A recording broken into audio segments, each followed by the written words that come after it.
current trends are very clear. First of all, it's easier and easier for companies to gather data. So there's this big data movement, and that doesn't appear to be slowing down anytime soon. Number two, currently advertisers can already engage in personalized advertising or dynamic creatives.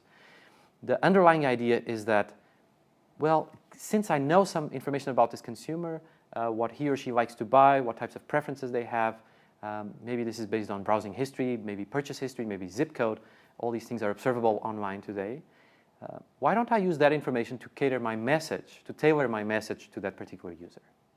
And so we wanted to understand where are we headed, where we will be in, say, 10 years' time. There's a reason that advertisers will do what they're doing, and there's a reason consumers will buy or not. And so game theory allows us to incorporate consumer incentives and advertisers' incentives into a model. So the model is very, very simple. First of all, the advertiser can collect information about consumer.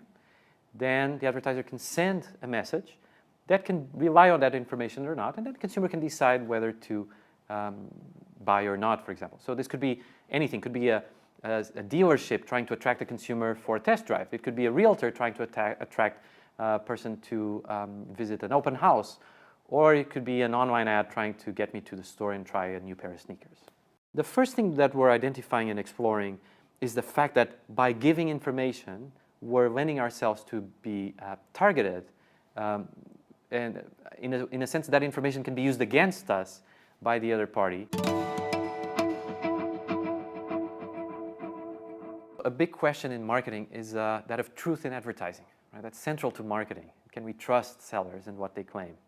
And even the Federal Trade Commission allows advertisers to engage in what they call a persuasive puffery, to puff up their attributes, to claim that they have the best burgers in town, or that they have the most trendy shirts, or whatever you want.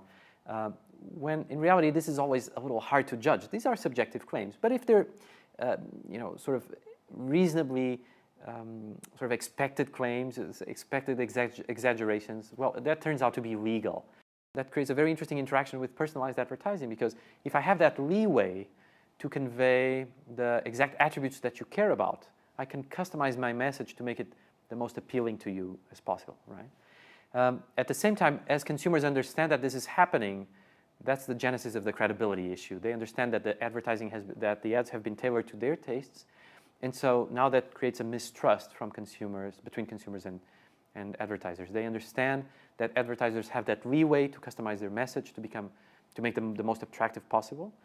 And so the sometimes reported low credibility that advertisers already have with consumers is in peril of becoming even less credible. So in an age where data is almost free and it's becoming so easy to collect data, how should we think about what is best for advertisers? Should they get better data or not? And what is best for consumers? For companies, best practices are to always inform customers of the data that they are collecting about consumers. And that is a good thing for companies. We usually think that's, why would companies want to disclose that? Well, it turns out consumers will appreciate the fact that there's clear privacy policies and there's clear data disclosure policies. And companies like Google, Facebook, Amazon now have that type of information, and you can access your personal information that they're collecting about you.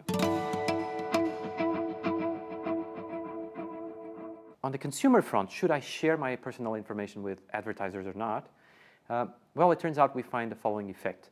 If these are mainstream preferences, like I would like a spacious house or a family-friendly car, those are sort of mainstream preferences. Lots of people have those preferences. It turns out we don't benefit quite a lot from giving off that information. If anything, we can get salespeople now pitching us back our tastes, right? However, if our tastes are very specific, okay, if there's something we really would like to find or we would like to be found by, so maybe I like this particular type or genre of comic book or this particular type of music that very few people like, or there's very few artists playing, then I would like to be found by those people. And so those are the situations where I would like to give off information and disclose my likes and dislikes, are in settings where my tastes are really not representative, but they're really sort of niche type tastes. In a sense, an ironic finding of our paper is that better information can be worse for advertisers, which is really surprising. It's a perverse effect. I get better information about consumers. This is all what managers talk about, sort of this big data revolution. And I can become worse off because consumers are understanding that firms are taking advantage of these data to personalize their messages, to target them, and they're not likely to respond in a positive way to these types of ads. And consumers and firms really have only two ways to go about this. In particular, managers can either decide not to gather too much data about consumers, which is hard to impose, or at the very least, disclose how those data are being used. And so if I'm seeing an ad, if I'm targeted with an ad, I would like to know why I'm getting this ad. Getting rid of that uncertainty for consumers is useful because now they can make the call, they can understand, well, okay, this firm has this data about me, they want to recommend me this product, but it's up to me whether I want to pay attention to that call to action or not.